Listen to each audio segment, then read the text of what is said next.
ప్రజా TV Telugu news. Ahobilam బ్రహ్మోత్సవాల సందర్భంగా అహోబిలంలో జరుగుతున్న ఈ కార్యక్రమాలన్నీ కూడా చూడడానికి రావడం జరిగింది. గత వారం రోజుల కింద ఇక్కడ స్థానిక శాసనసభ్యులు వచ్చి మాట్లాడుతూ గతంలో వైసీపీ ప్రభుత్వం పూర్తిగా దోచుకుంది, అహోబిలానికి ఏదైనా చేసుంటే నేనే చేశాను, ఎవరు ఏం చేయలేదని చెప్పి మాట్లాడడం జరిగింది. కనీసం 2014 నుంచి 19 వరకు మంత్రిగా ఉండి అహోబిలానికి రోడ్డు కూడా వేయలేకపోయినాం. మేము అధికారంలోకి వచ్చిన తర్వాత మేము ఆ రోడ్డు వేయడం జరిగింది. అహోబిలానికి ఈరోజు ఈ నిలబడిన మాడవీధులు కానీ, ఈరోజు అక్కడ ఉన్న మనకి అహోబిలం ఎంట్రెన్స్ నుంచి ఈడి వరకు వేస్తున్న సీసీ రోడ్లు కానీ, ఇవన్నీ కూడా మేము అధికారంలో ఉన్నప్పుడు చేయడం జరిగింది. ఈరోజు ఎలా సిగ్గు లేకుండా వచ్చి మేము చేసినాము, మేము అధికారంలో ఎలా చెప్పుకోవద్దేస్తుంది? ఈరోజు ఈ ప్రాంతంతో సంబంధం లేని వ్యక్తి ఒక వ్యక్తిని తీసుకొచ్చి, ఈ ప్రాంతం కాదు, ఈ ఊరు కాదు, ఈ జిల్లా కాదు, ఎక్కడోడో ఒకడు వచ్చి ఇక్కడ కూర్చొని ప్రతి దానికి కమిషన్ డిసైడ్ చేసి ప్రతి దానికి ప్రజల్ని ఏపుకొని తినే పరిస్థితికి వచ్చాడు. రుజువులతో సహా నేను చూపిస్తాను కావాలంటే ఈరోజు ఏ విధంగా అతను బిహేవ్ చేస్తున్నాడో. ఇక్కడ వచ్చి అట్లాంటి వ్యక్తుల్ని పెట్టి వాళ్ళు మా తరపున ఇక్కడ హ్యాండిల్ చేస్తారని మీరే చెప్తా ఉన్నారు. వచ్చి ఈరోజు మీరు వచ్చి మేము ఏదో చేస్తా ఉన్నాం. ఇక్కడ ఈరోజు మీరు తిరుమల లడ్డు అని చెప్పేసి రాష్ట్రం అంతా ఊగిపోయి ఏదో అన్యాయం జరిగింది, అది జరిగింది. ఈరోజు అహోబిలంలో వారం రోజులు దేవునికి నైవేద్యం లేకుండా చేసిన ఘనత ఇది. వారం రోజులు దేవునికి నైవేద్యం లేకుండా చేసిన ఘనత ఇది. పోయిన సంవత్సరం వేలాలు వాడితే టెంపుల్ కి సంబంధించిన భూములు సంవత్సరం నుంచి ఈ రోజుకి వేలం డబ్బులు కట్టలే. ఆ డబ్బులు ఎవరు తింటున్నారు, ఎవరి దగ్గర ఉన్నాయి? ఒకసారి ఆలోచన చేయండి ఎక్కడికి పోతున్నారు అని చెప్పేసి.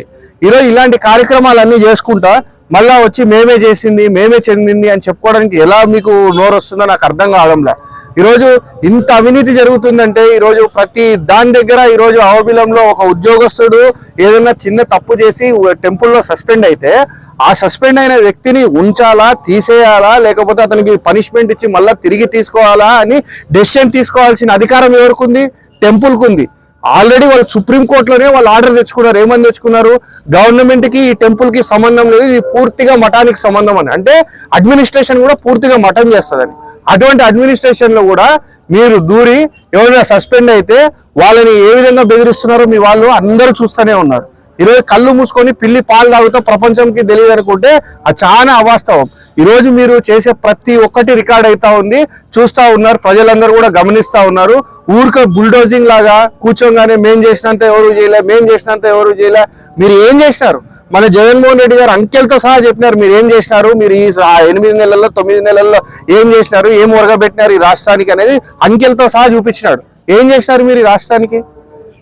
అది వదిలేసి ఈరోజు బ్రహ్మోత్సవాలు జరుగుతుంటే ప్రతి సంవత్సరం గుడి ముందర కానీ గుడి చుట్టుపక్కల కానీ మొత్తం కూడా మనకి తాటాకుతో పందిర్లు వేసి ఉండేవి. ఈరోజు ఎక్కడైనా తాటాకు పందిర్లు కనిపిస్తున్నాయా? అంతకంటే ₹1,00,000 ఎక్కువకి, అంతకంటే 50,000 ఎక్కువకే టెండర్లు అయినాయి ఈ సంవత్సరం. ఆ టెండర్లలో మళ్ళీ ఎవడు పాల్గొన్నాడు? ఆ టెండర్లు 2 డమ్మికు కొటేషన్ మీరే ఇస్తారు, ఒరిజినల్ కొటేషన్ మీరే ఇస్తారు.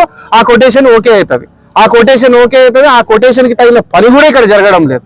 మరి ఇంత అవినీతి ఈరోజు దేవునికి జరగాల్సిన బ్రహ్మోత్సవాలు సంవత్సరానికి ఒకసారి జరిగి కూడా జరగకుండా ఉన్నాయి. ఏమని కోరుతా ఉన్నా, గతంలో మేము అధికారంలో ఉన్నప్పుడు 5 ఏళ్లలో 40 ఏళ్లలో జరగని గంగ జాతర ఆళ్లగడ్డలో జరిపించినాం. మరి ప్రతి సంవత్సరం జరిగే పారువేట ఈ సంవత్సరం జరగాలంటే ఆళ్లగడ్డలో ఎంత ఉద్రిక్త వాతావరణం ఏర్పడిందో మీ అందరూ కూడా గమనించినారు. ఆఖరికి స్వామి ఎక్కడికి పోవాలో మీరు డిసైడ్ చేస్తారా? స్వామి ఎక్కడికి పోవాలో, ఎవరింటికి పోవాలో అని. అది ఎప్పుడూ అనాదిగా ఆచారంగా తెలుపులు ఉన్నాయి. ఆ తెలుపుల ప్రకారం దేవుడు వెళ్తూ ఉంటాడు. అది కూడా మీరు డిసైడ్ అయ్యే స్థాయికి మీరు వెళ్తున్నారంటే ఒకసారి ఆలోచన చేయమని చెప్పి ప్రజలందరినీ కోరుతా ఉన్నాను. ఖచ్చితంగా ఇది ప్రభుత్వం దృష్టికి తీసుకెళ్తాం, ప్రభుత్వం దృష్టిలో కూడా ఉంది, ఖచ్చితంగా తీసుకెళ్తాం. దీని మీద పోరాటం చేస్తాం. అహోబిలం అనేది ఫస్ట్ ఇక్కడ లోకల్ వాళ్ళది, ఇక్కడ అహోబిలం వాళ్ళకి సంబంధించింది, ఈ ఆళ్లగడ్డకు సంబంధించిన ప్రతిష్టాత్మక దేవస్థానము. దీని ప్రతిష్టకు భంగం చేకూర్చడానికి ఎవరైనా ప్రయత్నం చేస్తే ఎవరిని కూడా టాలరేట్ చేసే పరిస్థితి ఉండదు. ఆఖరికి విలేకరులను బెదిరిస్తున్నారు. నువ్వు పేపర్లో రాస్తే నీ అంత చూస్తా అంటాడంట. వాడి ప్రాంతం కాదు, ఈ ఏరియా కాదు, ఈ ఊరు కాదు, ఈ స్థలము కాదు, వాడు విలేకరులను బెదిరిస్తాడు.